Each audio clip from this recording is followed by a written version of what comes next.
This is the Watchtower online library, used by Jehovah's Witnesses. The oldest publications found there are watchtowers from the 1950s. You can easily test this for yourself by clicking on Open this online library. And now comes the thing that 99.9% of Jehovah's Witnesses don't know.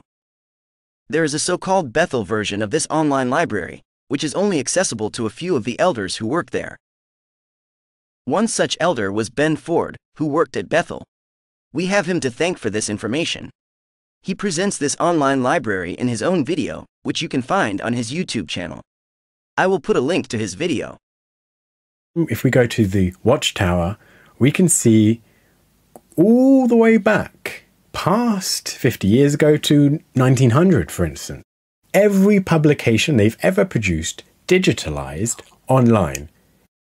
But they'll only give you access if you reach a certain level in their organization, if you become a certain level indoctrinated.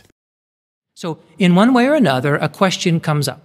And that question is then put on the governing body's agenda for discussion.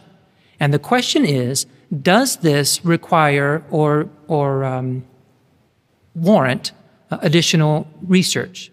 The brothers are not making a final decision on what the new understanding will be, just asking, does it warrant additional research? And if the answer is yes, then a research team is assigned to provide recommendations and research for the governing body to consider. And this research includes a summary of everything that we have said, the organization has said on the subject since 1879. All the watchtowers, what have we said? And this research includes a summary of everything that we have said, the organization has said on the subject since 1879. All the watchtowers, what have we said? Let's repeat it just to be sure.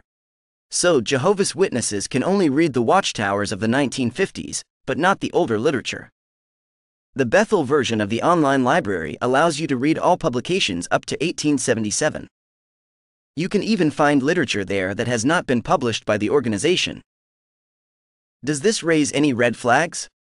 Just think of the enormous amount of work and effort that has gone into getting all that material translated into an electronic format that is easy to research.